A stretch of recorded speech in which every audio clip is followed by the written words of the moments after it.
Alhamdulillahilladzi arsala rasulahu bil huda wa dinil haq liyudhhirahu 'alad dini kullih wa kafa billahi syahida walau karihal musyrikun. Asyhadu an la ilaha illallah wa asyhadu anna Muhammadan abduhu wa rasuluh. Allahumma shalli ala sayyidina Muhammad wa ala ali sayyidina Muhammad kama shallaita ala sayyidina Ibrahim wa ala ali sayyidina Ibrahim wa barik ala sayyidina Muhammad wa ala ali sayyidina Muhammad kama barakta ala sayyidina Ibrahim wa ala ali sayyidina Ibrahim fil alamin innaka Hamidum Majid. Wa qala Allah ta'ala fi kitabihil karim a'udzu billahi minasy syaithanir rajim. Bismillahirrahmanirrahim. Qul a'udzu birabbin nas, malikin nas, ilahin nas, min syarril waswasil khannas, alladzi yuwaswisu fi sudurin nas, minal jinnati wan nas. Faqala an-nabiyyu sallallahu alaihi wasallam, khairun nas anfa'uhum linnas, khairun nas man tala umuruhu wa hasuna amaluhu, khairukum man ta'allamal Qur'an wa 'allamah. Shadaqallahul azim wa shadaqa Rasulullah sallallahu alaihi wasallam. Al-amin. Bapak Ibu, alhamdulillah sahabat-sahabat jinten yang berbahagia. Hari ini hari yang membahagiakan bagi kita karena kita dalam keadaan masih hidup. Alhamdulillahilladzi ahyana ba'dama amatana wa ilaihin nusyur. Bersyukur kita karena kita masih hidup. Mudah-mudahan hidup kita ini barokah. Kenapa demikian? Paling tidak hari kemarin saya dapat kabar sahabat saya yang biasa bekerja bersama-sama di Kota Palembang meninggal dunia, Kang Muhammad Johnson. Mudah-mudahan beliau termasuk yang diterima amal ibadahnya, diampuni dosa-dosanya, dan juga mendapatkan rahmat di alam barzahnya, dijauhkan dari azab dan siksa kuburnya.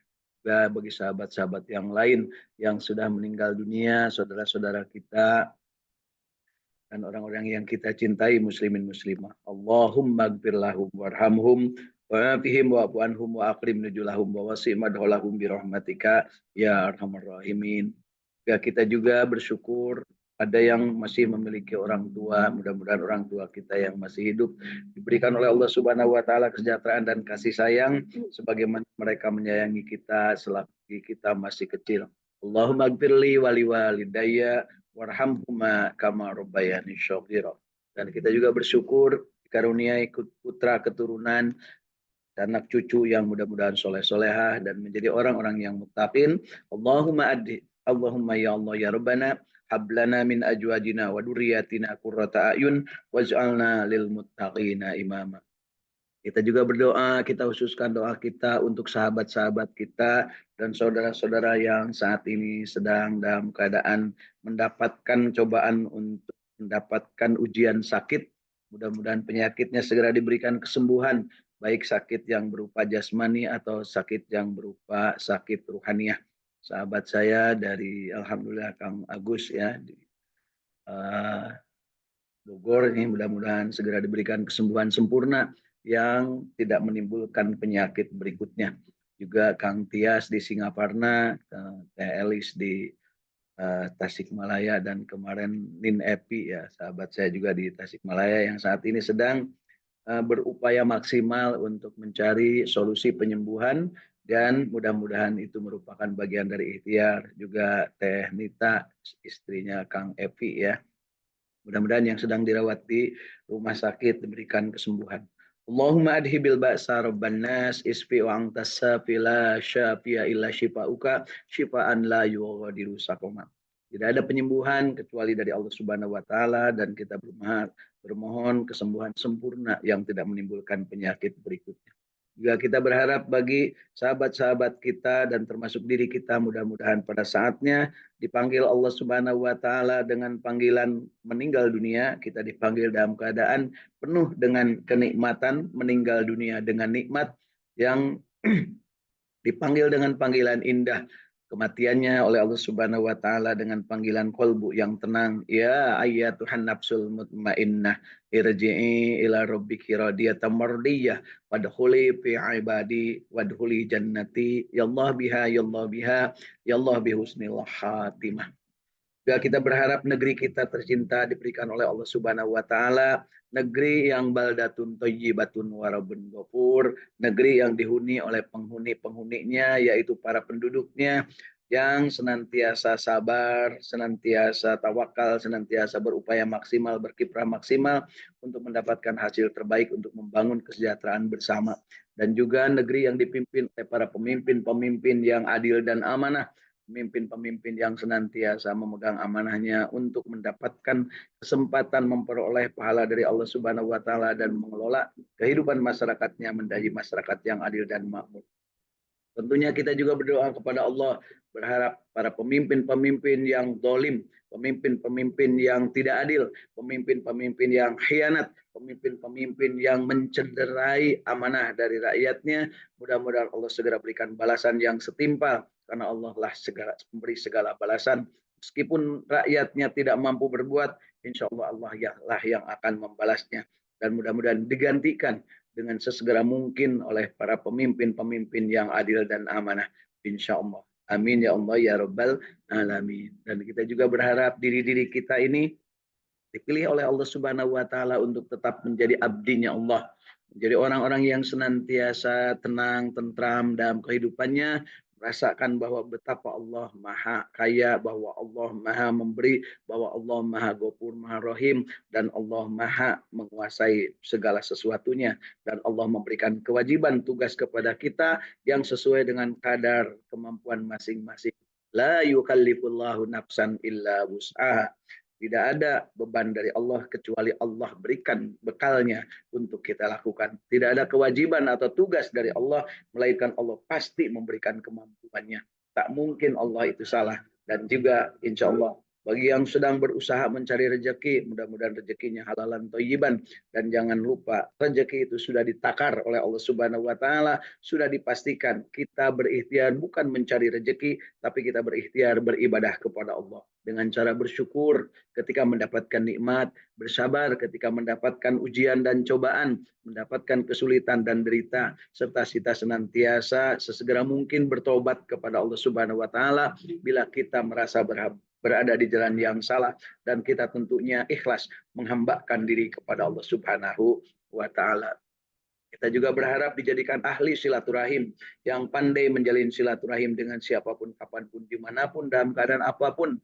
Tentunya dengan memanfaatkan potensi diri dan kompetensi yang dimiliki, serta memanfaatkan kesempatan untuk berinteraksi melalui media, baik langsung ataupun tidak langsung, melalui media internet, melalui media-media yang sifatnya kadang kita juga memanfaatkannya. Sangat berterima kasih kepada Allah Subhanahu wa taala yang telah memberikan kemudahan untuk berinteraksi meskipun dalam keadaan yang satu dengan yang lain berbeda jarak, dan bahkan tidak sedikit yang belum pernah mengenal satu dengan yang lain tapi mampu untuk berinteraksi.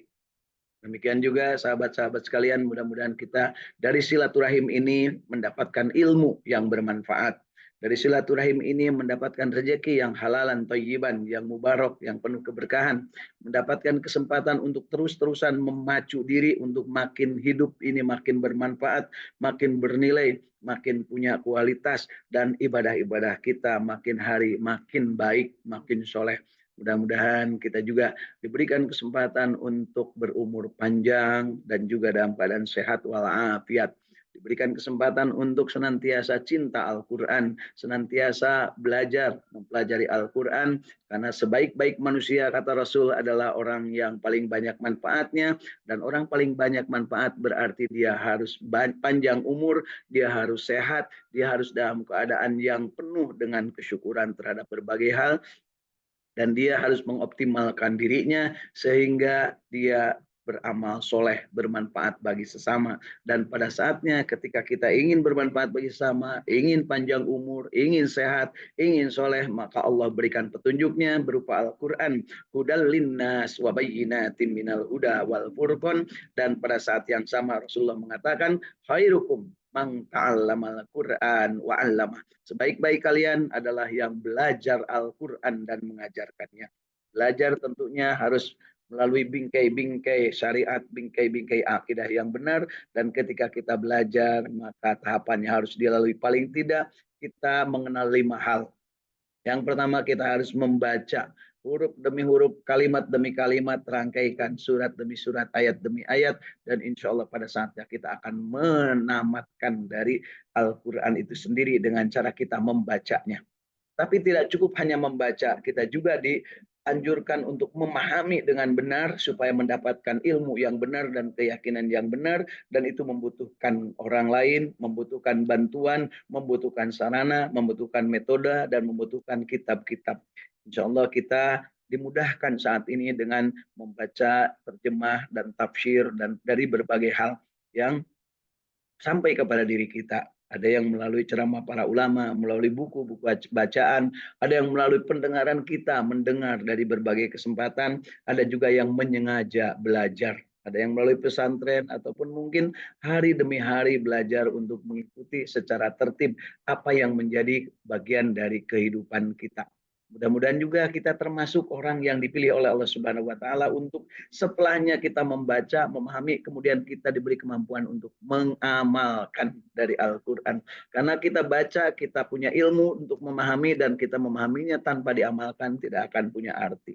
Tapi jangan lupa kita senantiasa nasihatkan ke dalam diri kita bahwa beramal itu harus sampai pada tingkat puncak kenikmatan. Beramal yang tidak sampai nikmat akan menimbulkan kekecewaan. Dan kekecewaan itu adalah pangkal dari ketidakmampuan untuk melanjutkan perjuangan. Kekecewaan ada pangkal untuk menjadi buntu dalam belajar. Kekecewaan adalah pangkal untuk menjadikan kita bosan, kita cepat berhenti.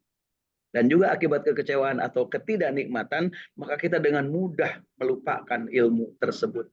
Jadi tahapannya belajar itu dengan membaca, kemudian memahami dengan sampai dengan punya keyakinan dan ilmu, kemudian yang ketiga mengamalkan dengan benar, dan setelah mengamalkan pastikan bahwa kita mendapat kenikmatan dari amalan tersebut. Bagaimana cara untuk mendapatkan kenikmatan dari amalan tersebut? Yang pertama yang harus kita lakukan, kita harus selalu menganalisis diri kita. Sudahkah kita beramal dengan benar? Sudahkah kita beramal pakai ilmu? Sudahkah kita beramal dilandasi iman?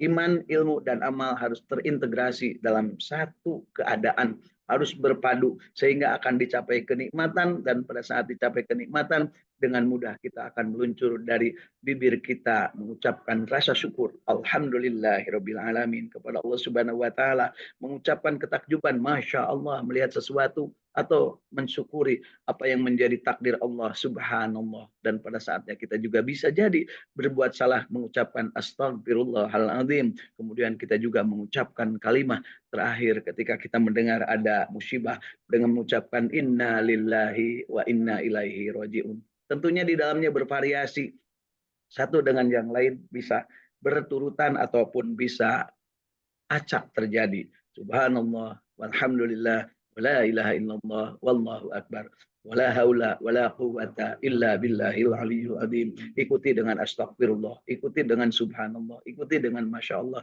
ikuti dengan mengucapkan kalimah-kalimah thayyibah. Alhamdulillah. Kemudian kita setelah menganalisa, maka pasti kita akan memiliki potret diri, sampai di mana diri kita, seperti apa kualitas kita. Paling gampang, bacaan Al-Quran kita, sudah berapa ayat yang kita hafal, sudah berapa ayat yang kita pahami, sudah berapa ayat yang kita amalkan, dan sudah berapa ayat dari yang kita amalkan itu yang nikmat. Betapa sekarang tidak sedikit kita sekalian ini atau kita ini berbuat amal tapi tidak sampai nikmat. Ketika kita sholat buru-buru, ketika sholat dilalai-lalaikan, ketika sholat bahkan tidak kangen untuk sholat lagi. Itu ciri bahwa ibadah sholat kita belum nikmat. Apalagi dengan saum, apalagi dengan sedekah, apalagi dengan haji. Tapi mohon maaf untuk yang namanya haji, biasanya diumbar bahwa saya ingin ke sana lagi. Meskipun untuk ikhtiar ke sananya sendiri tidak ada. Dia tidak memperbaiki manasikul hajnya, tidak belajar lagi, dia tidak mempelajari bacaan-bacaannya, bahkan yang dibaca keliling-keliling Ka'bah, begitu sampai di tanah air, lupa. Dan ini udah banyak buktinya ya, termasuk diri saya sendiri. ketika mengucapkan kalimat-kalimat thayyibah 7 putaran di keliling Ka'bah dengan 7 doa yang ada dalam panduan-panduan yang berkembang sekarang dalam manasikul haji, baik dari pemerintah ataupun yang dari travel, itu umumnya datang ke tanah air lupa lagi. Dan di sana pun membaca keliling-keliling, membaca di depan Ka'bah. Hatinya mungkin tidak ada di situ. Bahkan mungkin hatinya itu berbeda dengan yang lain. Tidak sedikit yang menyempatkan malah selfie ketika sedang tawaf. Putaran berapa sekarang nih? Ya nih Bang, lihat aku sedang putaran ketiga. Nah, mungkin di situ prosesinya ibadah. Untung oleh Allah Subhanahu wa taala tidak dilarang oleh Rasulullah SAW untuk seperti itu. Nah, bahkan kan kalau dalam sholat itu dilarang untuk ngomong ataupun untuk sekedar selfie gitu ya. Artinya apa? Sebenarnya tawaf ataupun sa'i itu hakikatnya adalah beribadah kepada Allah. Jadi kalau kita melupakan Allah, lalai dengan barang-barang, lalai dengan berhandphone ria, lalai dengan berselfie ria, nah itu tanda-tanda bahwa belum ada kenikmatan di dalam dirinya. Dia harus menganalisis kembali. Nah, setelah menganalisis, kemudian kita lakukan evaluasi yang terus-menerus berkelanjutan, continue. Dan setelahnya menganalisa dan mengevaluasi, maka lanjutkan dengan proses yang namanya mengimprove. Ya, melakukan upaya terus-menerus dari mulai membaca, memahami, mengamalkan, membaca, memahami, mengamalkan, membaca, memahami, mengamalkan, membaca, memahami, mengamal. Sudahkah kita sampai nikmat? Karena keseringan membaca, keseringan memahami, dan keseringan mengamalkan akan menimbulkan nikmat yang terus-menerus. Dan ingat, kita ingat Allah Subhanahu wa taala berfirman, la in syakartum la azidannakum wa la in kafartum inna azabi lasyadid. Adalah sebuah keniscayaan kalau dibacanya sering, dipahami sering, kemudian diamalkan sering, pasti akan menimbulkan kenikmatan. Dan kita mensyukurinya, setelah mensyukurinya pasti akan ditambahkan kenikmatan. Jadi seseorang yang sudah pernah hafal satu surat dari Al-Quran, kemudian dia baca rutinkan ayat Al-Quran tersebut, kemudian dia makin lama makin paham dan dia makin mampu menjalankan, maka pada saatnya dia akan mendapatkan kenikmatan untuk hafal, untuk bisa, untuk mampu menghafal ayat-ayat yang lain. Yang celaka, ini yang perhatikan, yang celaka kalau kita sudah hafal satu surat, kemudian karena waktu itu, waktu SD, waktu SMP, atau waktu SMA, disuruh oleh gurunya terus berdiri di depan papan tulis ya untuk membaca katakanlah satu surat, umpamanya suratnya surat Al-A'la, Sabbihis, surat Sabbihis. Nah, waktu itu hafal karena untuk mencapai nilai. Tapi sekarang begitu dites, disuruh menjadi imam sholat Idul Fitri atau Idul Adha atau mungkin sholat Jumat, maka lupa ayat tersebut. Naudzubillah, itu harus kita hindari. Nah, setelahnya kita membaca, memahami, mengamalkan, menikmati, jangan lupa ada tugas yang luar biasa. Itulah tugas kerasulan, menyampaikan risalah. Itulah yang disebut dengan mensyiarkan, mendakwahkan. Sampaikan dariku, kata Rasulullah, meskipun hanya satu ayat. Nah, balighu ani walau ayat. Sampaikan dariku meskipun satu ayat. Jangan lupa, jangan nunggu sampai kita pintar. Jangan nunggu sampai kita pintar untuk semua ayat. Karena tak mungkin dalam kehidupan ini kita ujug-ujug pintar tanpa adanya upaya. Artinya Allah Subhanahu wa taala akan memberikan petunjuk kepada orang yang berusaha. Tetapi tidak sedikit juga orang yang mungkin tidak pernah belajar menyengaja, tapi dia punya kemampuan untuk memahami. Wallahu a'lam. Itu adalah bagian dari kehebatan atau ilham Allah Subhanahu wa taala kepada masing-masing jiwa yang diberikan kemampuan untuk mendapatkan ilmu ladunni tanpa harus belajar, dia punya kemampuan. Masya Allah. Kita juga saksikan ada anak yang apa menguasai seluruh ayat padahal baru umurnya 7 tahun, sementara kita udah hampir 70 tahun. Ayat satu dapat, kemudian yang satu hilang. Ibu-ibu, nini-nini, bapak-bapak, aki-aki, nah nu baca Al-Quran, nah kemudian menghafal, ayeuna hafal besok lupa, gitu ya.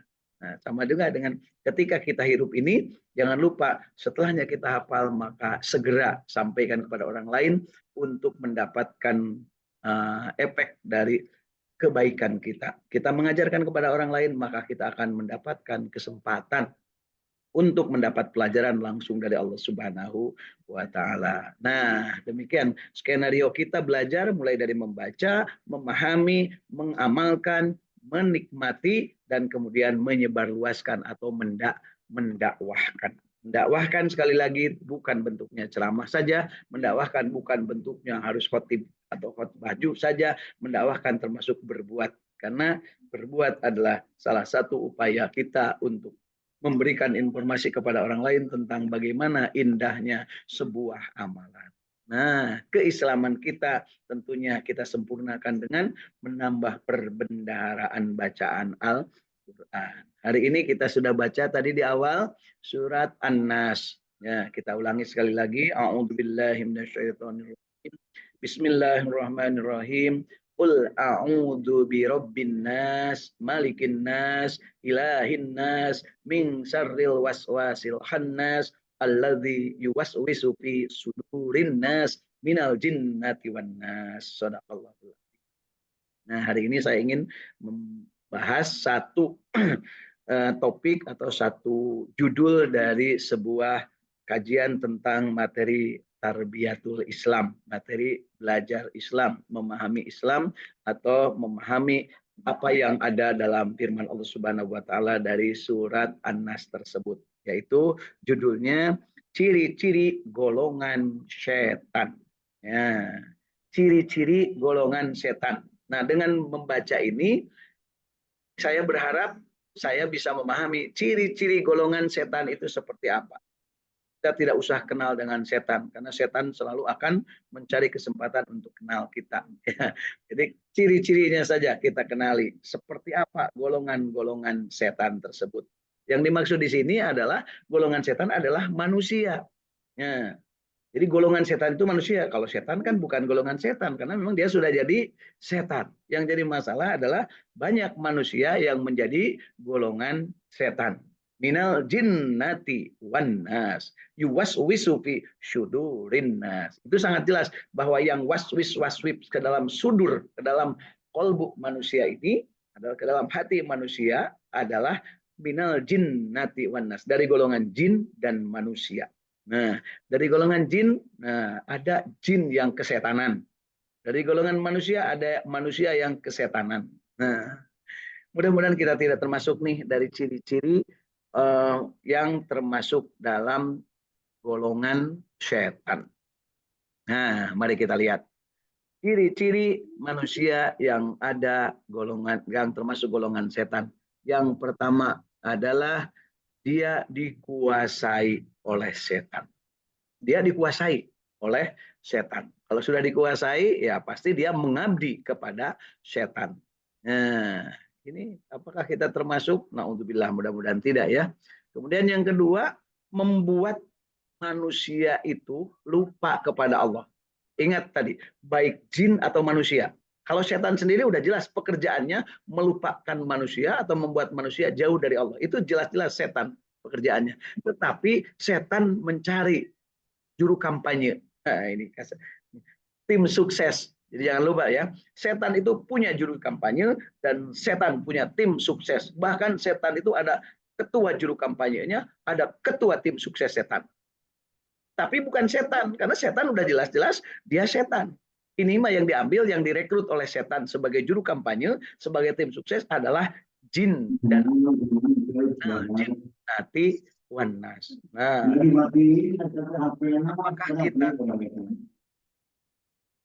apakah kita termasuk juru kampanye setan? Apakah kita termasuk tim sukses setan? Ingat tadi, tim sukses setan dan juru kampanye setan adalah manusia dan jin. Jadi dikuasai oleh setan. Kemudian yang berikutnya membuat mereka lupa kepada Allah. Jadi perilaku tim sukses setan atau golongan yang menjadi golongan setan ini adalah dia selalu mengajak orang untuk lupa kepada Allah Subhanahu wa taala, untuk melupakan Allah. Bagaimana cara dia melupakan Allah? Wallahu alam. Allah lah yang maha tahu, dan tentunya si setan itulah yang berupaya untuk menjadikan manusia lupa kepada Allah Subhanahu wa taala. Dan berikutnya secara pemikiran. Jadi apa yang bisa diskenariokan oleh setan supaya manusia itu lupa kepada Allah, yaitu dia selalu untuk menjadikan manusia itu lupa kepada Allah melalui jalur pemikirannya, ya, pemikirannya. Halo, Kang Ahmad, kelihatannya perlu di mute tuh, apa namanya, speakernya ya. Ada suara yang masuk. Nah, baik. Jadi yang berikutnya adalah secara pemikiran setan itu menyebabkan manusia untuk lupa kepada Allah. Tentunya kita banyak, ya, kita lebih suka membaca hal-hal yang tidak perlu, kita lebih suka melakukan hal-hal yang tidak perlu, bahkan memikirkan hal-hal yang tidak perlu, padahal itu tidak ada maknanya dalam kehidupan. Nah, dan secara mental, betapa banyak juga sekarang yang terganggu mentalnya sehingga lebih cenderung kepada ajakan setan daripada dia kepada agama Allah. Contohlah, ada yang punya keyakinan bahwa sholat berjamaah itu bagi saya tidak penting, yang penting sholat. Wah, itu kan mental itu kalau udah sampai gitu. Kalau Rasul mengatakan sholat berjamaah itu 27 ya kelebihannya dibanding sholat sendirian. Nah, kalau sudah secara mental kena, maka keinginan untuk berjamaah akan hilang. Merasa bahwa sendirian juga sama saja. Loh, kalau sama saja ngapain mesti ada tawaf? Ngapain mesti ada harus sampai ke umroh haji ke Baitullah? Kalau cuma sendirian ya sudah sendirian. Nah, yang seperti itu bahaya karena ujung-ujungnya bisa ngaraga meneng. Ya, ngaraga meneng. Jadi ibadahnya itu tidak berjamaah. Naudzubillah ya, itu secara mental ya. Kemudian berikutnya secara konsepsi, sekarang banyak dialirkan bahwa pemikiran-pemikiran yang secara agama, pemikiran-pemikiran yang secara ilahiyah, itu dialihkan ke pemikiran-pemikiran yang secara konsep digeser. Nggak apa-apa, mengucapkan ulang tahun, merayakan ulang tahun. Loh, ya silahkan aja memang berulang-ulang, tetapi ngikutin siapa? Mengikuti cara apa? Nah, yang repot lagi adalah ditularkan kepada anak-anak, kepada cucunya, niup lilin. Bahkan sekarang tidak sedikit juga cucunya bawa kepada kakeknya niup lilin. Si kakek disuruh niup lilin. Nurutan saha arisia kan gitu ya. Nah, dalam bahasa sopannya begitu. Ngikutin siapa? Adakah contohnya seperti itu? Nah, itu secara konseptual. Dibilangnya, ya nggak apa-apa, kan gitu ya. Termasuk buka aurat juga ya, tidak menutup bagian tubuh. Apa-apa, toh berenang juga masa berenang harus pakai kerudung, kan repot kalau udah mikirnya. Berarti secara konsep. Padahal sekarang tidak sedikit juga perenang yang jago, yang piawai justru tetap memelihara auratnya. Bahkan kemarin saya perhatikan di Olimpiade itu ada pesenam indah yang jadi juara mendapatkan medali dan dia memakai kain apa namanya penetap auratnya. Padahal biasanya kalau pesenam indah itu ya tinggali sagalana lah ya gitu. Kemudian dalam hal ini adalah perasaan juga digoda oleh setan. Perasaan apa? Perasaan was-was, perasaan selalu ingin menang sendiri, perasaan merasa lebih dari orang lain, perasaan, nah terutama kita-kita kalau yang sudah pensiun, perasaan bahwa tidak dihargai, perasaan bahwa aku lebih dari yang lain. Nah, itu harus hati-hati ya.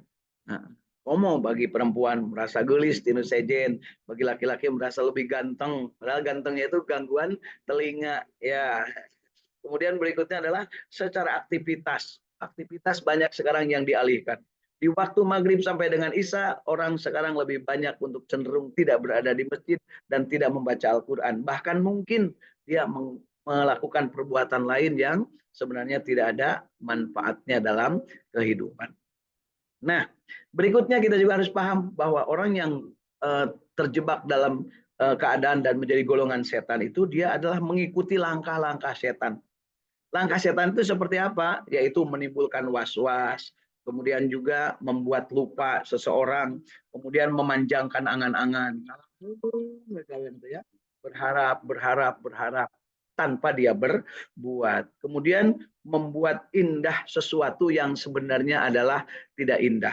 Membuat baik sesuatu yang sebenarnya tidak baik. Itulah yang namanya dengan langkah-langkah setan. Membuat sesuatu aktivitas yang sebenarnya dilarang oleh Allah Subhanahu wa taala. Nah, dan di negeri ini semakin merajalela.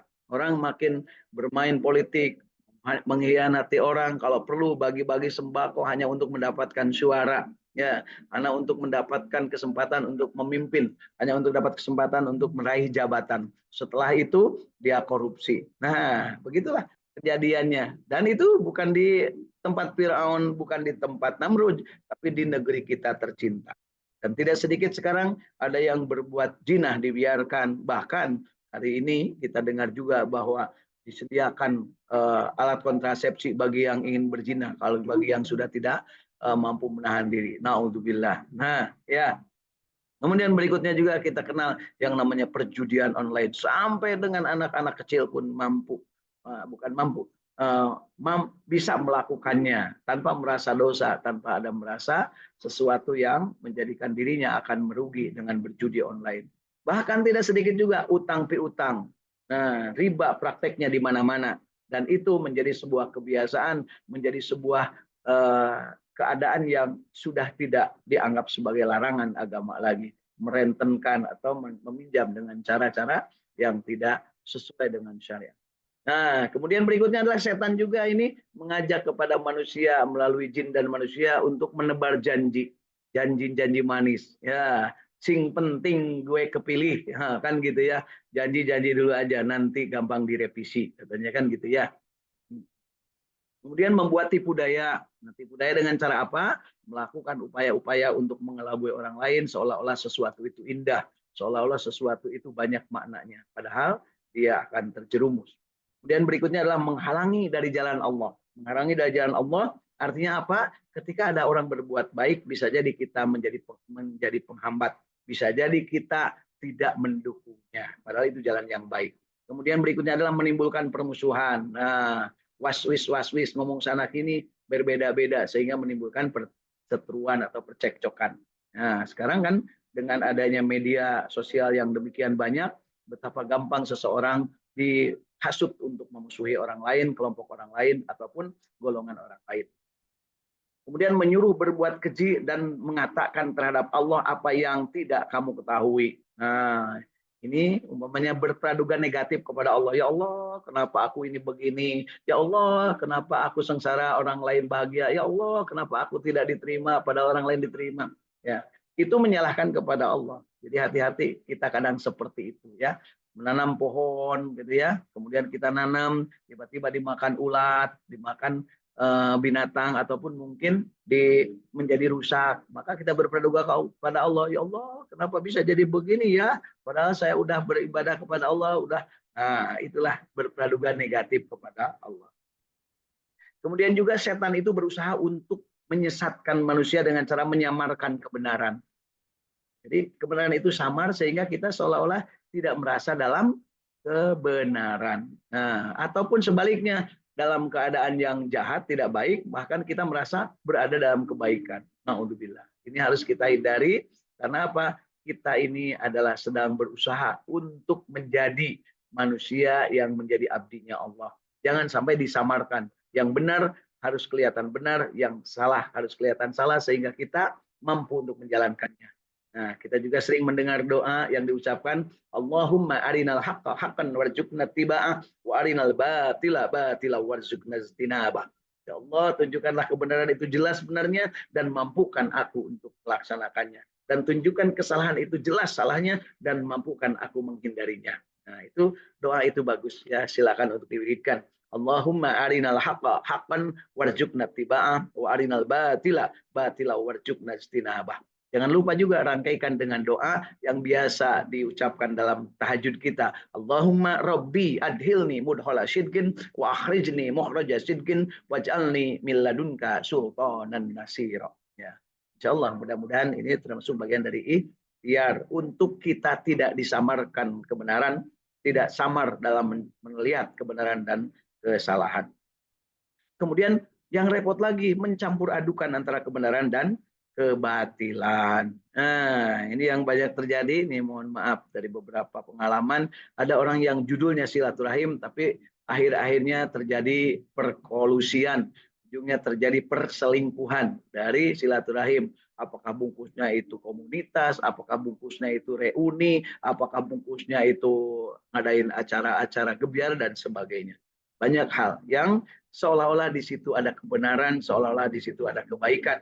Nah, tapi sebenarnya dicampur adukkan antara niatan berangkat dengan Bismillahirrahmanirrahim sampai di sana, jang jingjung, joget sana joget sini, ujung-ujungnya berbuat unik ya.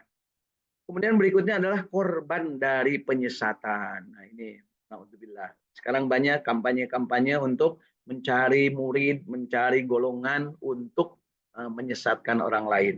Nah, hanya untuk kepentingan duniawi. Kemudian berikutnya adalah ada upaya dari setan juga untuk menakut-nakuti manusia. Efeknya dia akan kehilangan keberanian.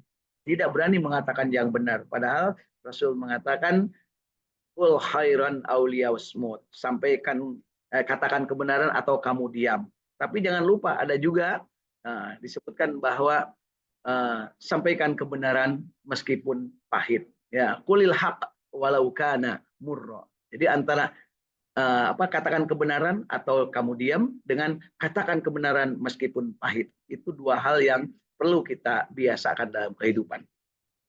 Kemudian berikutnya menyembunyikan kebenaran, serba ketakutan. Aduh, takut tidak dianggap anggota partai ini, takut tidak mendapatkan sembako, takut tidak mendapatkan seragam, takut tidak naik pangkat, sehingga menyembunyikan kebenaran yang seharusnya disampaikan. Mohon maaf, sekarang lagi banyak terjadi. Hanya untuk supaya naik pangkat, maka dia bersedia menyatakan bahwa saksinya palsu, sumpahnya palsu. Nah, dan ini terjadi di depan mata di negeri kita dalam peradilan kita. Nah, kemudian termasuk juga memberikan mulus jalan kepada orang meskipun dia harus berbuat melacurkan perusahaan, melacurkan peraturan ataupun dia mengacak-acak atau mengobok-obok kesepakatan yang sudah dibuat. Kemudian berikutnya adalah akan terjadi korban penakutan, ditakut-takuti, tidak mampu berbuat, bahkan ujung-ujungnya adalah dibuat tidak berdaya. Nah, kemudian akan muncullah pribadi yang buruk dari kondisi-kondisi yang disebutkan tadi, yaitu dengan tidak bertanggung jawab, cuek terhadap kehidupan, kemudian tidak punya rasa keberanian, dia cenderung mengikut saja, ngekor saja. Ya, karena yang memerintahkan ini Bapak Bos nomor 1, maka meskipun salah biarin aja. Yang jinah biarin aja. Yang pamer kuliner haram juga biarin aja. Naudzubillah ya. Siapa itu? Ayah ya. Kemudian tidak dinamis dan dalam kehidupannya. Jadi tidak dinamis. Guam, cinukul, sendirian aja. Senangnya menyendiri aja. Ujung-ujungnya dia akan terjadi penyimpangan dalam kehidupannya. Nah, itu dia yang sudah saya sampaikan terkait minal jinnati wan nas yuwaswisu fi sudurin nas minal jinnati wan nas. Jadi surat An-Nas, mari kita baca sekali lagi. A'udzubillahi minasyaitonirrajim. Bismillahirrahmanirrahim. Qul a'udzu birabbin nas, malikin nas, ilahin nas, min syarril waswasil khannas, alladzi yuwaswisu fi syudurin nas minal jinnati wan nas. Shadaqallahul azim. Mudah-mudahan yang dibahas, yang disampaikan hari ini bermanfaat. Dan sekali lagi kita dalam rangka meningkatkan kualitas bacaan, meningkatkan kualitas pemahaman, meningkatkan kualitas amal ibadah, meningkatkan kualitas kenikmatan hidup kita, dan meningkatkan kualitas dakwah kita. Insya Allah dengan model atau metode yang kita lakukan ini, kita akan mendapatkan kenikmatan, kebahagiaan, dan pada akhirnya kita akan mendapatkan ketenangan, memiliki nafsu yang mutmainnah, yang akan menjadi orang yang mendapatkan ridho dan diridhoi Allah Subhanahu wa taala, dan menjadi manusia yang dipanggil menjadi golongannya orang-orang yang abdinya Allah, bukan golongan setan, dan dimasukkan ke dalam surganya. Amin ya Allah ya Rabbal alamin. Itulah yang menjadi selalu moto dalam ngaji kita unggal jinten ini, yaitu bahagia, istiqomah, selalu berjamaah untuk belajar Al-Quran, membacanya. Diawali dengan membaca, memahami, mengamalkan, kemudian menikmati, dan terakhir yang kelima, menyebarluaskan. Bahagia istiqomah berjamaah kita buktikan dalam ungkapan yang selalu kita ucapkan, raditu billahi robba wabil islami dina wabi muhammadin nabiyya wa rasulah. Kita mohon kepada Allah, Rabbi zidni ilma warzuqni fahma, Rabbana atina fid dunya hasanah wa fil akhirati